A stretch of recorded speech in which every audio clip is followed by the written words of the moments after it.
se porno Václava. Oni chodí v Německu, ty pavouci. Chlupatý.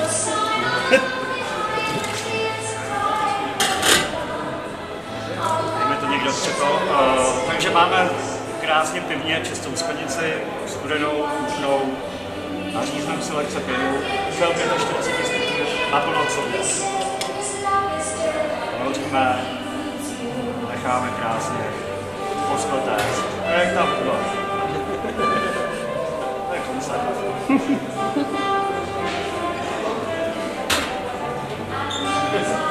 Ajajaj.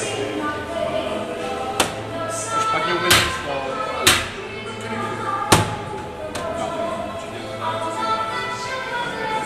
Tak, takhle se snažit to rozdělit. Dejte ještě lehký kopeček, tam nemám teda. Třeba ještě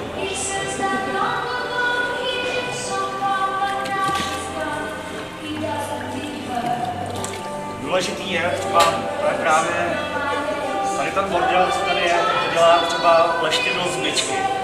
Jo, takže opravdu důležitý je tu sklenici vypláchnout nejlépe v Glaceraidu, což je přípravek na mytí pitního skla, který nemá žádný zápach. Ne, prostě vyvinutý přímo na plzeňský prostor. Právě to dělají ty leštidla nebo špinavý sklo. Takže když přijdete do nějaký krásný pizzerky nebo tady to a oni vám dají z té myčky to teplý sklo a hned tam pěkně nakandají. Takové mapy a najednou tak na to kouká. Je to pěkný.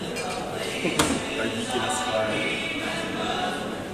Tady hod máme takový bojový podmínky. Mobilní. Bojový, no.